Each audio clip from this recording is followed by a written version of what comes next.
Bismillahirrahmanirrahim. Dear students, Assalamu alaikum. In the previous lecture, we have discussed about the angle, its parts of angle and the types on the basis of rotation, that is positive angle or negative angle.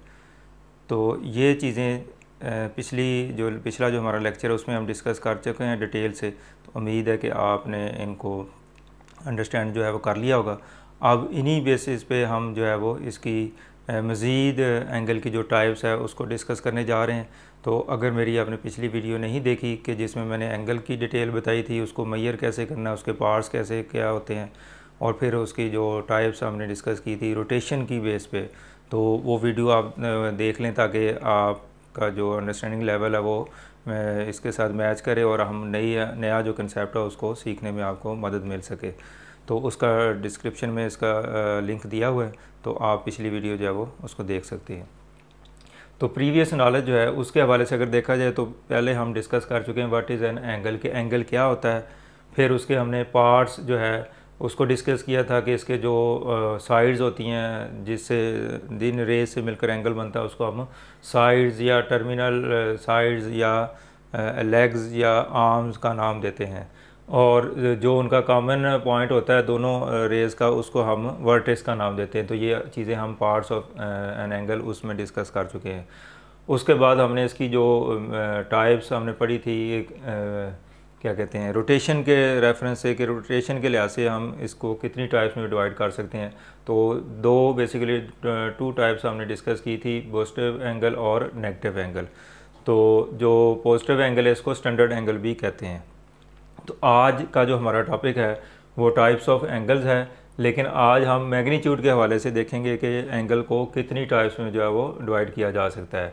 तो आज का जो topic हमारा वो based on magnitude, यानी मकदार के लिहाज से, क्वांटिटी के लिहाज से, मकदार के लिहाज से जो एंगल होते हैं उसको हम कितनी जो है हिस्सों में डिवाइड कर सके हैं।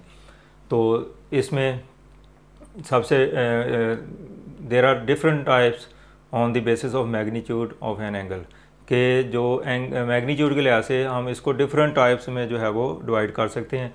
तो उनमें से चंद एक हम डिस्कस करते हैं। तो पहले है ज़ीरो एंगल।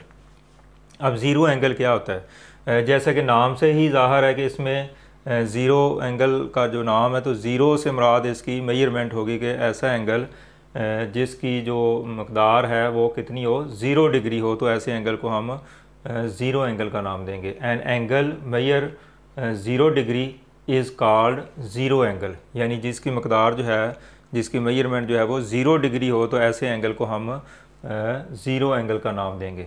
अब ये कैसे मुमकिन है कि एंगल जो है वो ज़ीरो कैसे हो सकता है?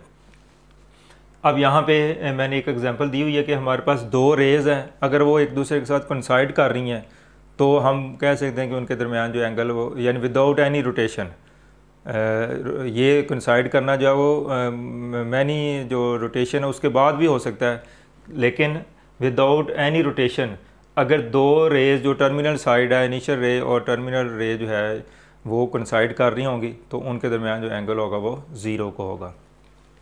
अब यहाँ पे ए बी एक इनिशियल रे कह लें आप, और ए सी जो है वो इसकी टर्मिनल साइड है। तो अब ये दोनों एक दूसरे के ऊपर है, यानी इस तरीके से अगर दोनों रेज़ के दरमियान एंगल ज़ीरो कब होगा? जब ये एक दूसरे के ऊपर कोइंसाइड कर रही होंगी।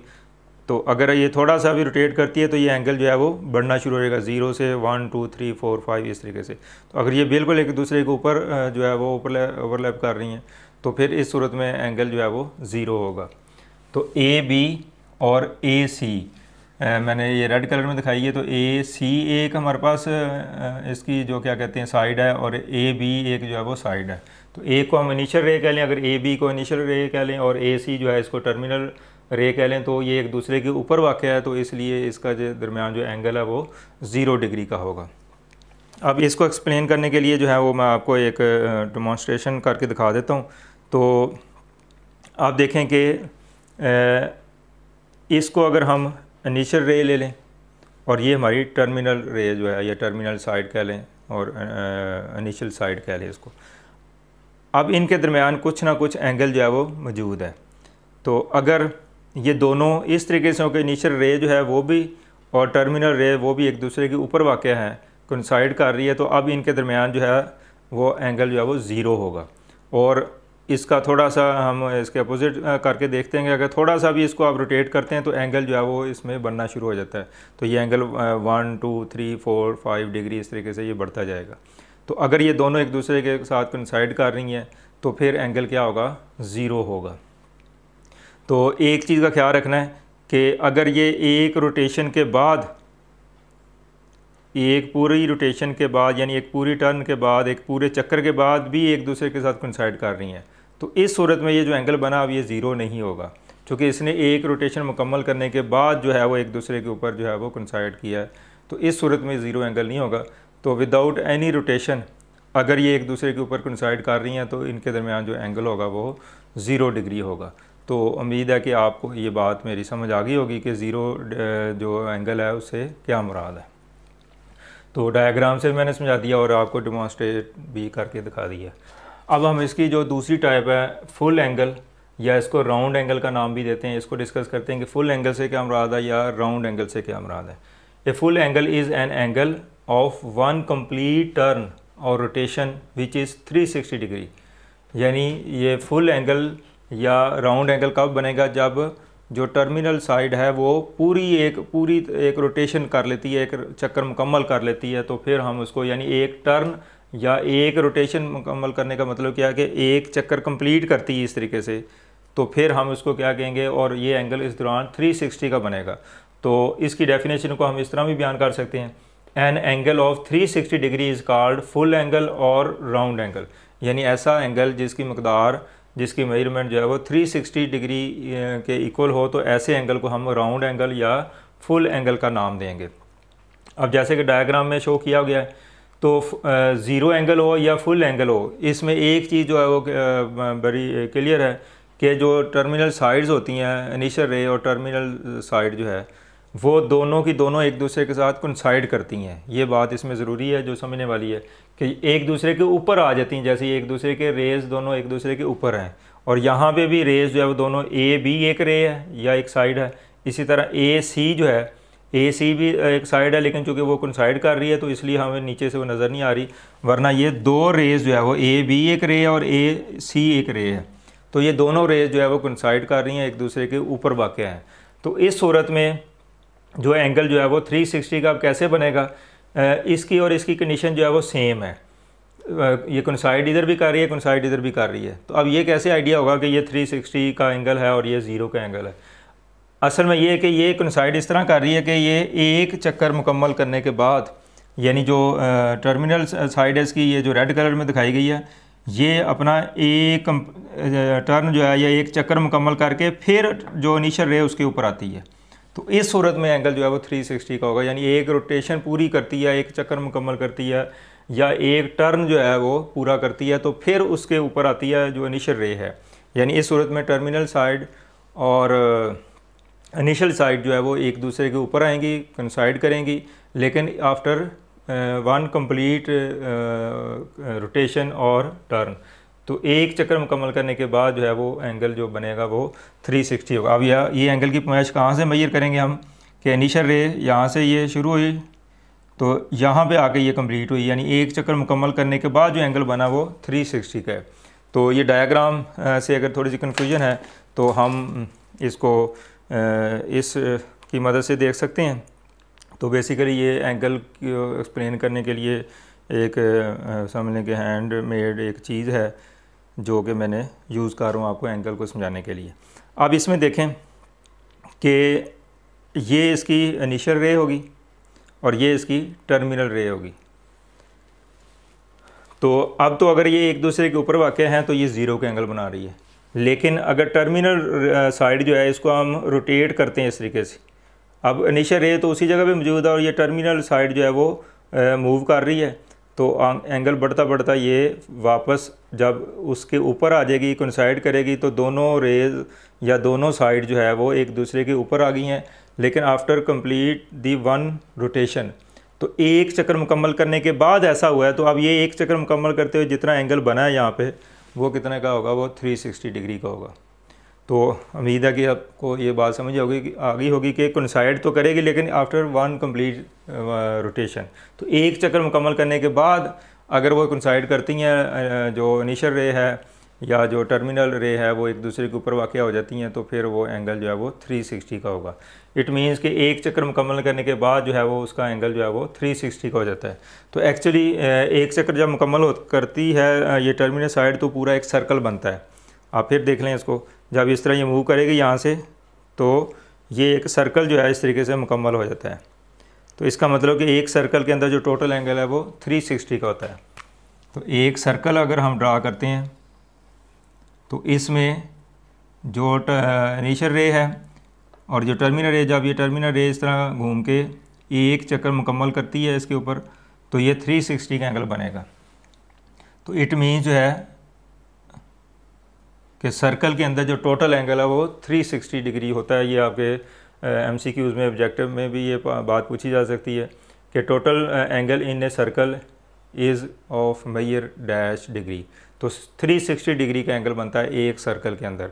तो 360 मीन कि एक वाइब्रेशन या एक रोटेशन उसकी पूरी हो गई है, तो उस सूरत में जो एंगल जो है वो 360 का बनेगा। तो ऐसे एंगल को हम राउंड एंगल भी कहते हैं या फुल एंगल का नाम देते हैं, यानी जिसकी मेजरमेंट जो है वो 360 हो तो उसको फुल एंगल, और जिसकी मेजरमेंट 0 डिग्री हो उसको हम ज़ीरो एंगल का नाम देंगे। यानी दोनों में डिफरेंस क्या है कि मेजरमेंट का फ़र्क है, इसमें दोनों रेज़ कोइंसाइड करती हैं विदाउट एनी रोटेशन, और इसमें दोनों रेज़ जो है वो कोइंसाइड करती हैं लेकिन एक चक्कर मुकम्मल करने के बाद आफ्टर कंप्लीट वन रोटेशन।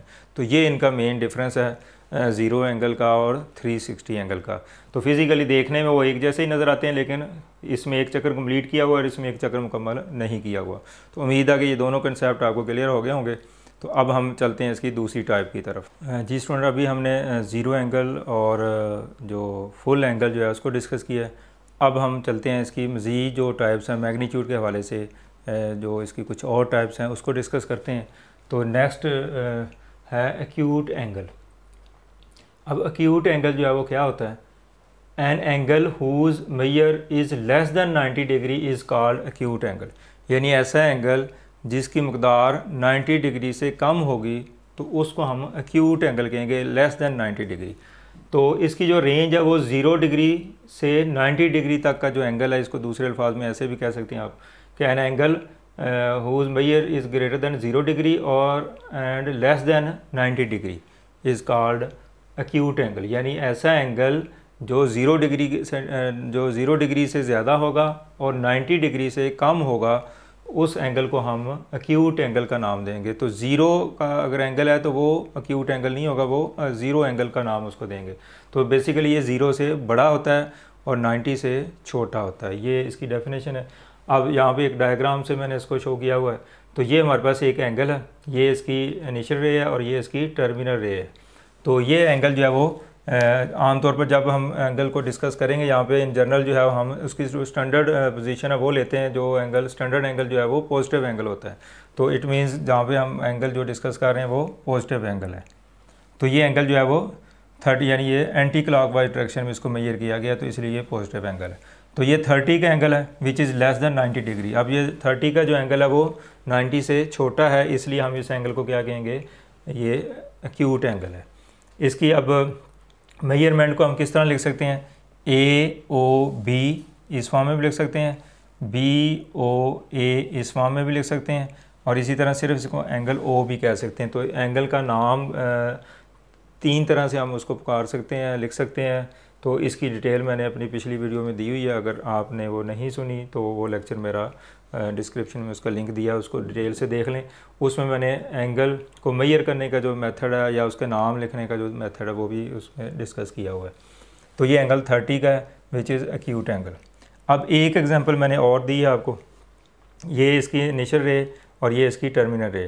तो ये एंगल जो है वो 80 का यहाँ पे जो है वो लिखा हुआ है। तो अब ये एंगल 80 का है, तो ये लेस दैन 90 है, 0 से बड़ा एंगल है और 90 से छोटा एंगल है, तो इसलिए ये एंगल भी क्या कहलाएगा, एक्यूट एंगल कहलाएगा। इसकी मेजरमेंट को हम कैसे लिख सकते हैं?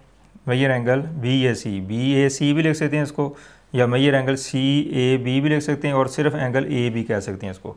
तो ये याद रखना है, जब आपने 3 लेटर्स से इसका नाम लिखना है तो जो जिस पॉइंट पे वो एंगल बढ़ रहा है वो सेंटर पे होना ज़रूरी है। इसको मैंने डिटेल से पिछली लेक्चर में डिस्कस किया है, तो उसको आप देख सकते हैं। तो ये है एक्यूट एंगल, यानी एक्यूट एंगल को अगर समराइज़ किया जाए तो 0 से बड़ा एंगल और 90 से छोटा एंगल जो है वो एक्यूट एंगल कहलाता है। इसके बाद नेक्स्ट जो इसकी टाइप है वो है right angle, which is exactly equal to 90 degree, यानी ऐसा एंगल जो एग्जैक्ट 90 डिग्री के इक्वल होगा उसको हम राइट एंगल का नाम देंगे। An angle whose measure is 90 degree is called right angle, यानी 90 डिग्री एग्जैक्ट 90 डिग्री, ना उससे कम ना उससे ज़्यादा। तो पूरा अगर 90 डिग्री का एंगल है तो वो उसको हम राइट एंगल का नाम देंगे। फॉर एग्ज़ाम्पल ये हमारे पास RPQ एक एंगल है, तो ये इसकी इनिशियल रे और ये इसकी टर्मिनल रे, तो इसके दरमियान ये जो एंगल है वो 90 डिग्री का है। तो अब इस एंगल को हम क्या कहेंगे, राइट एंगल कहेंगे। अच्छा, यहाँ पे जो बात गौरतलब है वो ये है कि इधर मैंने एंगल के लिए आपको राउंड शेप में ये निशानी सिंबल जो है वो यूज़ किया जाता है एंगल को शो करने के लिए, लेकिन यहाँ पे मैंने स्क्वायर शेप में जो है इसको यूज़ किया है, यानी इस तरीके से भी इसको कर सकते हैं आप और ऐसे भी कर सकते हैं। अब इन दोनों में डिफरेंस क्या है, ये थोड़ी सी बनाने में अगर फ़र्क पड़ रहा है, तो वैसे ये 90 डिग्री का मैंने शो किया हुआ है, तो ये 90 डिग्री। अच्छा, अब ये भी 90 डिग्री का है और सपोज ये भी 90 डिग्री का है, तो ये राउंड शेप से मैंने इसको शो करना है, तो यहाँ पे मुझे 90 लिखना लाजमी होगा। अगर आप 90 नहीं लिखेंगे तो अब हमें नहीं पता कि ये एंगल जो है वो कितने का है। तो इस तरह जस्ट एंगल बना और उसकी मेजरमेंट ना लिखी हो तो हम उसका आइडिया नहीं लगा सकते कि ये कितना एंगल है जब तक इसको मेजर ना कर लें। तो इसलिए यहाँ पे 90 का लिखना जो है वो वर्डिंग जो है वो ज़रूरी है। अब ये जो स्क्वायर शेप में आप इसके जो सिंबल यूज़ करते हैं, तो उस वक्त आप यहाँ पे नाम ही लिखें 90, तो ये अंडरस्टूड है कि 90 डिग्री का होगा। ये कल भी जो पिछला लेक्चर था उसमें भी मैंने डिटेल से इसको बताया कि 90 डिग्री का जो एंगल है, अब यहाँ पे 90 लिखना ज़रूरी नहीं है, ये सिंबल ही शो कर रहा है कि ये 90 डिग्री का एंगल है। तो 90 डिग्री के लिए जो एंगल का सिंबल है वो एक स्पेसिफिक जो है उसको यूज़ किया जाता है, तो फिर उसकी मेजरमेंट लिखनी ज़रूरी नहीं होती। जहाँ पे भी ये निशानी आपके एंगल में नज़र आए तो इट मीन्स कि ये 90 डिग्री का एंगल है, वहाँ पे लिखना ज़रूरी नहीं है। अच्छा, दूसरी बात 90 डिग्री की एक और आपको निशानी मैं बता दूँ कि ये हमेशा L शेप बनती है। इंग्लिश का जो लेटर है ए क्या बनेगा, ये L शेप बनेगा इस तरीके से कि बिल्कुल ये लाइन एक दूसरे के ऊपर वर्टिकल लाइन होंगी, यानी 90 का एंगल बनाएंगी। ये लाइन, ये वाली लाइन जो है वो इसके ऊपर वर्टिकल होगी, बिल्कुल सीधी होगी। अगर ये थोड़ी सी भी ऐसे टेढ़ी है तो समझ लें कि ये 90 का एंगल नहीं होगा, ये उससे ज़्यादा होगा। अगर इस तरफ इसने बेंड किया हो तो ये 90 से थोड़ा सा कम हो सकता है। तो 90 के एंगल के लिए बिल्कुल ये L शेप सीधी जो है वो बनती है, ये इसकी थोड़ी सी निशानी है। जिस तरीके से मर्ज़ी अगर ये एंगल इस तरीके से भी आपको नज़र आ रहा है तो फिर भी देखो ये L बन रहा है। जिस तरह मर्ज़ी, जिस शेप में मर्ज़ी इसको पकड़ लें, ये L शेप में होगा। तो अब इसको मैं थोड़ा सा डेमोंस्ट्रेट करके इधर से भी बता दूँ कि अब ये इनिशियल रे नीचे वाली और ये इसकी टर्मिनल रे, तो ये बिल्कुल वर्टिकल जब होगी कि ये आपको L शेप इसमें नज़र आ रही है, तो अब ये एंगल जो है वो कितने का होगा, 90 डिग्री का होगा। तो ऐसे एंगल यानी बिल्कुल ये वर्टिकल लाइन इसके ऊपर होती है, इस लाइन के ऊपर, तो फिर इनिशियल रे और ये क्या कहते हैं टर्मिनल रे जो है वो एक दूसरे के ऊपर बिल्कुल अगर सीधी है, परपेंडिकुलर है, तो फिर ये एंगल जो है वो 90 का होगा। तो ये इसको हम राइट एंगल का नाम देंगे। ऐसे एंगल को जो 90 डिग्री का बनाएगा उसको राइट एंगल का नाम देंगे। अब हम चलते हैं ऑब्ट्यूज़ एंगल। इसकी रेंज जो है वो 90 डिग्री से ज़्यादा होती है और 180 से कम होती है, यानी ऐसा एंगल जिसकी मकदार जो है वो 90 डिग्री से ज़्यादा हो, लेकिन आगे कंडीशन ये है कि 180 से कम हो इसकी रेंज है, तो ऐसे एंगल को हम ऑब्ट्यूज़ एंगल का नाम देंगे। तो बेसिकली इसकी डेफिनेशन क्या होगी, an angle whose measure is greater than 90 degree, यानी 90 डिग्री से बड़ा एंगल जो है वो ऑब्ट्यूज़ एंगल कहलाएगा। लेकिन उसकी एक लिमिट है कि 180 से अगर वो इंक्रीज़ करेगा तो फिर हम उसको ऑब्ट्यूज़ एंगल का नाम नहीं देंगे, बल्कि वो और उसका नाम होगा, वो भी हम डिस्कस करेंगे। तो 180 तक रेंज है, यानी 90 से बड़ा और 180 से छोटा एंगल जो है, इसके दरमियान कोई भी एंगल हो सकता है, यानी 90 भी नहीं हो सकता और 180 भी नहीं हो सकता, 180 से लेस होगा। तो ऐसे एंगल को हम ऑब्ट्यूज़ एंगल कहते हैं। तो इसकी रेंज क्या होगी कि obtuse angle is greater than 90 degree and less than 180 degree, यानी 90 डिग्री से बड़ा होता है और 180 डिग्री से हमेशा छोटा होता है। तो ऐसे एंगल को हम ऑब्ट्यूज़ एंगल का नाम देते हैं। अब डायग्राम में देखें, ये इसकी इनिशियल रे है और ये इसकी टर्मिनल रे है। तो इनके दरमियान ये 120 का एंगल शो किया गया स्टैंडर्ड पोजीशन में, पॉजिटिव एंगल। तो 120 का एंगल चूँकि 90 से बड़ा है और 180 से छोटा है, तो इसलिए ये ऑब्ट्यूज़ एंगल होगा। अब इसको लिखने के 3 मेथड जो मैं ऑलरेडी पिछले लेक्चर में आपको बता चुका हूँ, तो तीनों से मैंने लिख दिया कि इस एंगल को हम क्या, चूँकि ये एंगल ओ पे मार रहा है, इसलिए इस एंगल का नाम AOB या BOA या सिर्फ O एंगल भी इसको कह सकते हैं। तो ये 120 डिग्री का है। तो 120 degree which is greater than 90 degree and less than 180 degree, therefore 120 angle is called obtuse angle. अब एक एग्जांपल इसकी और दी है मैंने कि पॉइंट E पे 150 का एंगल मार रहा है। तो 150 का एंगल भी 90 से बड़ा है और 180 से छोटा है, इसलिए ये ऑब्ट्यूज़ एंगल होगा। तो इसकी मेजरमेंट के भी 3 मेथड हैं कि एंगल E के नाम से भी इसको लिख सकते हैं, DEF, E पे चूँकि मार रहा है तो E सेंटर में आ गया, इसी तरह FED, तो E सेंटर में आ जाएगा, तो इसकी जो मेजरमेंट है वो 150 डिग्री होगी। तो ऐसा एंगल जो है वो क्या होगा, ऑब्ट्यूज़ एंगल कहलाएगा। अब ये इसकी मदद से हम इसको देख लेते हैं कि अब ये इसकी इनिशियल रे और ये इसकी टर्मिनल रे। अभी यहाँ पे जो एंगल है वो 90 से कम शो हो रहा है, तो समझ लें ये एक्यूट एंगल है। और ये बिल्कुल अगर सीधा हो जाता है, वर्टिकल हो जाता है, परपेंडिकुलर हो जाती हैं दोनों लाइन, तो ये 90 का एंगल बनेगा। और अब ये आगे रोटेट कर रहा है, तो अब ये समझ लें कि एंगल जो है वो ऑब्ट्यूज़ एंगल मार रहा है, जितने का भी ये बनेगा अब ये ऑब्ट्यूज़ एंगल है। और जैसे जैसे आप इसको बढ़ाते जाएंगे ये सारे ये ऑब्ट्यूज़ एंगल है, इसकी मेजरमेंट चेंज होती जा रही है, तो ये सारे ऑब्ट्यूज़ एंगल में शुमार होगा। और 180 डिग्री से पहले तक, अब 180 डिग्री अगर ये बिल्कुल अपोजिट रेज बन गई हैं, अपोजिट डायरेक्शन में बन गई, तो अब इनके दरमियान 180 एंगल है, तो ये 180 एंगल जो है वो ऑब्ट्यूज़ एंगल नहीं होगा। तो 180 से थोड़ा सा लेस जो है, थोड़ा सा कम एंगल जो है वो 180 से कम होना चाहिए और 90 से ज़्यादा होना चाहिए, तो उसको ऑब्ट्यूज़ एंगल कहेंगे। तो अब हमने इन तीनों चीज़ों को जो इसकी टाइप्स है, एक्यूट एंगल, राइट एंगल और ऑब्ट्यूज़ एंगल, जो है इसको डिस्कस किया है। तो ये बहुत ही मतलब एक बेसिक कंसेप्ट है जो छोटी क्लासेस में भी यूज़ होता है, मैट्रिक लेवल पे भी, और आगे FSC या इससे बड़ी क्लासों में भी यूज़ होता है। तो अगर आप इसको अंडरस्टैंड कर पाए हैं, तो बहुत जगहों पे आपको जब आप ज्योमेट्री जो है वो पढ़ रहे होंगे, तो आपको ये चीज़ हेल्प करेगी कि इन तीनों एंगल को डिस्क्रिमिनेट करने के लिहाज से आप मुख्तलिफ क्वेश्चन जो है वो ईज़िली कर सकेंगे। Dear student, now we will discuss the other type of angle, that is straight angle, reflex angle.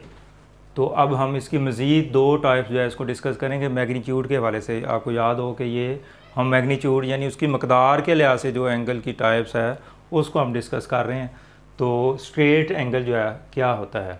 अब स्ट्रेट का लफ्ज़ जैसे बिल्कुल सीधा, यानी इसमें जो टर्मिनल साइड जो है वो बिल्कुल अपोजिट डायरेक्शन में होंगी, बिल्कुल सीधी हो जाएंगी एक दूसरे के ऊपर, तो उसको हम स्ट्रेट एंगल का नाम देंगे। इसमें जो एंगल है वो एग्जैक्ट जो है वो 180 डिग्री का होता है। तो ऐसे एंगल को हम स्ट्रेट एंगल कहते हैं, जिसमें एग्जैक्ट, जिस तरह एक राइट एंगल आपने पढ़ा था वो एग्जैक्ट 90 डिग्री के इक्वल होता है, और जो स्ट्रेट एंगल है वो डायरेक्ट जो है वो एग्जैक्ट 90 डिग्री की बजाय 180 डिग्री के इक्वल होगा। तो an angle whose measure is 180 degree is called straight angle. तो जो 180 डिग्री का जो एंगल है उसको हम क्या कहेंगे, स्ट्रेट एंगल कहेंगे। It is equal to 2 right angles. तो बेसिकली 2 राइट एंगल के इक्वल होता है, यानी 90 + 90 जो कि 180 होता है। तो जो स्ट्रेट एंगल है उसमें 2 एंगल जो है वो 90 के बनते हैं। ये जस्ट आपकी इन्फॉर्मेशन के लिए। तो डेफिनेशन जो है वो इसकी यही काफ़ी है कि ऐसा एंगल जिसकी जो मेजरमेंट है, जो मकदार है वो 180 डिग्री होगी, तो उसको हम स्ट्रेट एंगल का नाम देंगे। फॉर एग्ज़ाम्पल यहाँ पे एक एग्जांपल दी हुई है, OA एक इनिशियल रे है और OB जो है वो इसकी टर्मिनल रे है। तो अब इनके दरमियान ये बिल्कुल अपोजिट डायरेक्शन में है, बिल्कुल सीध में है, एक सीध में आ गई हैं, एक स्ट्रेट लाइन बना रही हैं। तो ये दोनों रेज़ हम कहेंगे अपोजिट रेज़ कहलाएगी। इस सूरत में ये दोनों रेज़ अपोजिट रेज़ कहलाती हैं, मुखालफ शुआएँ जिसे हम कह सकते हैं कि इनकी एक ही लाइन पे ये वाक़या होती हैं और अपोजिट डायरेक्शन में होती हैं। तो ऐसी सूरत में ये जो एंगल अगर इसको मेजर किया जाए तो ये 180 डिग्री का होता है। तो अब इसको मेजरमेंट को कैसे लिखेंगे, इस एंगल का नाम क्या लिखेंगे, AOB ये एंगल, या BOA इस तरह भी लिख सकते हैं, या इसको एंगल O भी कह सकते हैं। तो ये 180 डिग्री का है। तो अब देखें कि स्ट्रेट एंगल से क्या मुराद है कि ऐसा एंगल जिसकी मकदार, जिसकी मेजरमेंट जो है वो 180 डिग्री हो, उसको हम स्ट्रेट एंगल का नाम देंगे। नेक्स्ट हम चलते हैं रिफ्लेक्स एंगल। अब रिफ्लेक्स एंगल जो है वो क्या होता है, an angle whose measure is more than 180 degree but less than 360 is called reflex angle. यानी एक ऐसा एंगल जिसकी मकदार 180 डिग्री से ग्रेटर होगी, ज़्यादा होगी, लेकिन 360 से लेस होगी, तो ऐसे एंगल को हम रिफ्लेक्स एंगल का नाम देंगे। यानी इसमें अगर इसकी रेंज हम लिखना चाहें तो क्या होगी कि ऐसा एंगल जो है वो 180 डिग्री से ग्रेटर होता है और 360 डिग्री से लेस होता है। तो ये इसकी रेंज है, यानी 180 से ज़्यादा और 360 से कम एंगल जो भी होगा उसको हम रिफ्लेक्स एंगल का नाम देंगे। ये बात याद रखें कि जहाँ पे भी इस तरह रेंज बताई, जब इक्वल का साइन है तो इसका मतलब एग्जैक्टली इक्वल होगी उसके, और अगर ये ग्रेटर देन का साइन यूज़ कर रहे हैं या लेस देन का, तो इसका मतलब क्या है, थीटा इज़ ग्रेटर देन 180, यानी 180 से ज़्यादा, 180 नहीं होगा, 180 से थोड़ा सा भी अगर ज़्यादा है तो वो हम उसको रिफ्लेक्स एंगल का नाम देंगे। इसी तरह 360 नहीं होगा, 360 से थोड़ा सा लेस होगा, तो ऐसे एंगल को हम रिफ्लेक्स एंगल का नाम देते हैं। अब डायग्राम में इसको मैंने शो किया हुआ है। तो इसमें देखें कि ये इनिशियल रे है इसकी और ये इसकी टर्मिनल रे है। तो अब ये एंगल जो है यहाँ तक, ये डॉटेड लाइन से मैंने शो किया कि अगर बिल्कुल ऐसे होता तो ये 180 का एंगल होना था, लेकिन अब उससे ज़्यादा इसने रोटेट किया हुआ है, तो अब ये एंगल जो है वो 180 से ज़्यादा है और 360 से कम है। तो ये 240 का एंगल जो है वो बनाया हुआ है मैंने। तो ये 240 का एंगल चूँकि 180 से ज़्यादा है और 360 से कम है, तो इसलिए हम इसको रिफ्लेक्स एंगल का नाम देंगे। अब इसको मेजर कैसे करेंगे, इसको लिखेंगे कैसे, मेजर एंगल AOB, यानी AOB ये वाला एंगल, और उसके बाद मेजर एंगल BOA। चूँकि ये स्टैंडर्ड पोजीशन में आपने एंगल जो है वो क्या कहते हैं, एंटी क्लॉकवाइज स्टैंडर्ड पोजीशन में एंगल को जो है हमने मेजर करना है, तो इसलिए ये एंगल जो है वो रिफ्लेक्स एंगल होगा। ये एंगल जो है रिफ्लेक्स एंगल नहीं है, ये 90, इसकी मकदार 180 से कम है, तो इसलिए ये रिफ्लेक्स एंगल जो है वो नहीं होगा। तो रिफ्लेक्स एंगल जो है वो ये एंगल है जो स्टैंडर्ड पोजीशन में इसको मेजर कर रहे हैं। तो ये 240 डिग्री का एंगल जो है वो रिफ्लेक्स एंगल है। इसी तरह 180 से ज़्यादा और 360 से एंगल, कोई भी इनके दरमियान एंगल होगा वो रिफ्लेक्स एंगल होगा। अब इन दोनों को अगर हम डेमोन्स्ट्रेट में करके दिखाऊं यहाँ पे, तो अब देखें कि ये इसकी टर्न में, पहले मैं इसको देख रहा हूँ स्ट्रेट एंगल, तो ये इसकी इनिशियल रे है और ये इसकी टर्मिनल रे है।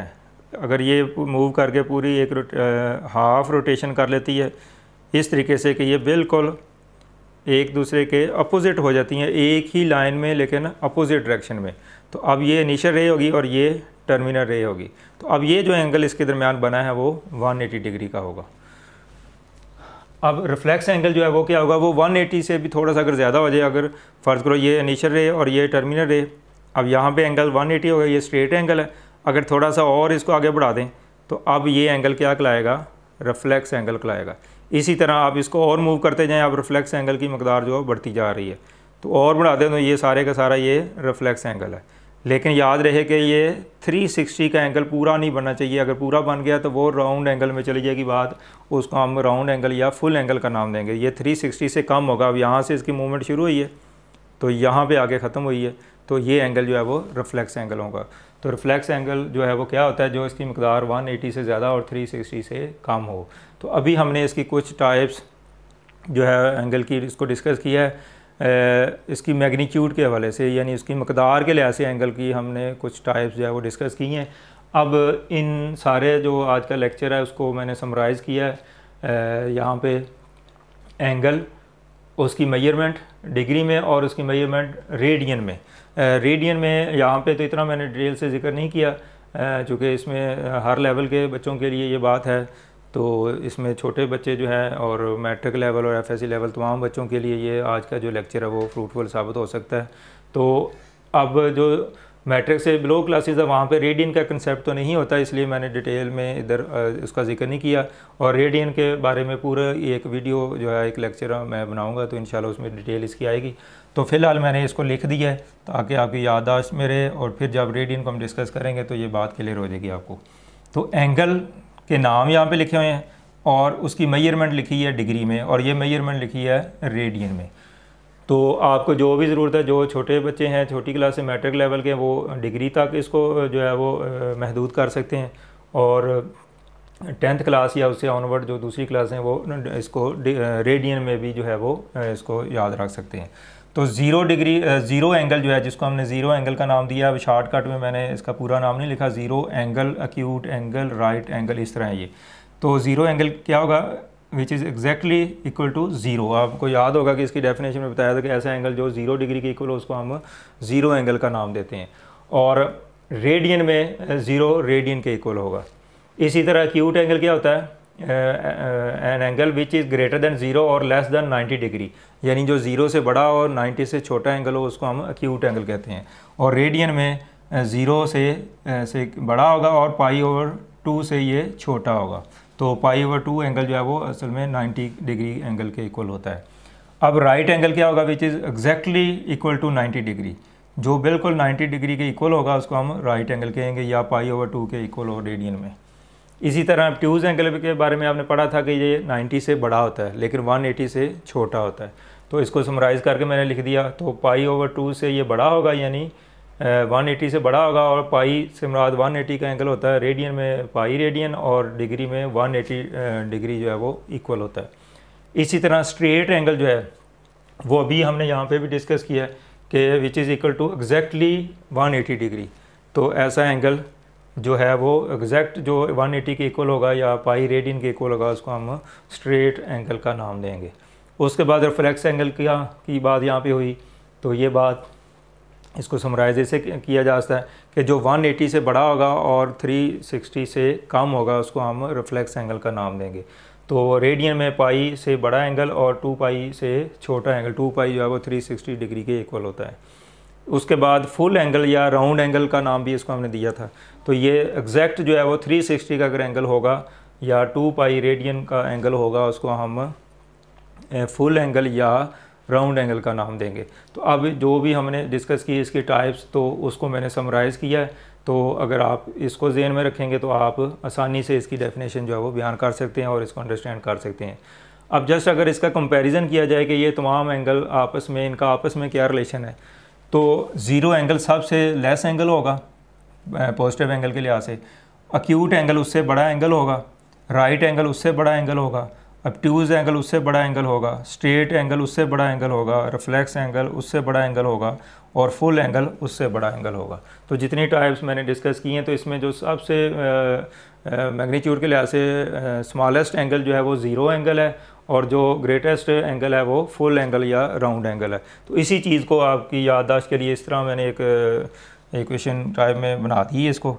तो zero angle is less then acute angle, यानी ज़ीरो जो है वो छोटा होता है एक्यूट से, और एक्यूट छोटा होता है राइट एंगल से, और right angle is less then obtuse angle, obtuse angle is less then straight angle, straight angle is less then reflex angle, and reflex angle is less then full angle. तो वही बात कि जैसे जैसे ये पीछे की तरफ आते जा रहे हैं एंगल, ये सबसे बड़ा, ये उससे छोटा, ये उससे छोटा, ये उससे छोटा, ये उससे छोटा, ये उससे छोटा, इस तरीके से कम होता जाएगा। और अगर नीचे की तरफ बढ़ें तो ये एंगल पहले से बड़ा होता जाता है। तो ये छोटे होने के लिहाज से बात की है कि ज़ीरो छोटा है, फिर एक्यूट एंगल से, एक्यूट एंगल छोटा है राइट एंगल से, और ये सबसे बड़ा एंगल, फिर ये उससे छोटा, फिर उससे छोटा, फिर उससे छोटा, इस तरीके से इसको देख सकते हैं। तो अगर इसका कंपैरिजन किया जाए तो smallest angle which is called zero angle and the largest angle is full angle. तो यहाँ पे हमने ये थोड़ी सी एक कंपैरिजन भी कर लिया इनके दरमियान। तो उम्मीद है कि आज का जो टॉपिक है उसको आप अच्छी तरीके से अंडरस्टैंड कर पाए होंगे, और ये बहुत ही बेसिक टॉपिक है जो ज्योमेट्री में बहुत ज़्यादा यूज़ होता है। तो आपने किसी लेवल की ज्योमेट्री के क्वेश्चन करने हैं, थ्योरम्स करने हैं, या प्रैक्टिकल ज्योमेट्री करनी है, तो ये टर्मिनोलॉजी जो है वो यूज़ जो करते हैं ख़ास तौर पर acute angle, right angle, obtuse angle, ये तीनों तो बहुत ही बेसिक एंगल है जो अक्सर क्वेश्चन में यूज़ होते हैं। तो आज का जो टॉपिक है, अगर आपने इसको अच्छी तरह इसको अंडरस्टैंड कर लिया है तो यकीनी तौर पर आपके ज्योमेट्री के बहुत सारे मसाइल जो है वो इससे हल हो जाएंगे। प्रैक्टिकल ज्योमेट्री करते वक्त, थ्योरम्स करते वक्त जो बेसिक कंसेप्ट जब भी इनका जिक्र आएगा तो आपको वो बात जो नया कंसेप्ट आपको समझाया जा रहा होगा वो आप बड़े इजीली अंडरस्टैंड कर पाएंगे। तो अगर इसमें कुछ कन्फ्यूजन है तो इस वीडियो को आप दोबारा देखें और इसकी जो एग्जांपल्स हैं उसको थोड़ा सा प्रैक्टिस करें, तो इंशाल्लाह जो कमी पेशी है वो आप उसको ईज़िली दूर कर सकेंगे। अगर कोई प्रॉब्लम हो तो आप कमेंट्स में जो है वो अपनी राय का इज़हार कर सकते हैं। जो भी आपका क्वेश्चन है उसको इंशाल्लाह मैं रिप्लाई करूँगा। तो अगर मेरी आज का लेक्चर आपको अच्छा लगा तो इसको लाइक भी कर दें और दूसरे दोस्तों के साथ शेयर भी करें, ताकि मुख्तलिफ़ जो स्टूडेंट्स हैं मुख्तलिफ़ लेवल के तमाम स्टूडेंट, यानी इसमें प्राइमरी लेवल, मिडल और मैट्रिक लेवल और एफएससी लेवल के स्टूडेंट जो है इससे मुस्तफ़ीद हो सकते हैं। तो सबको ये शेयर करें ताकि वो इससे ज़्यादा से ज़्यादा फ़ायदा उठा सकें। आपका बहुत शुक्रिया। अल्लाह हाफ़िज़।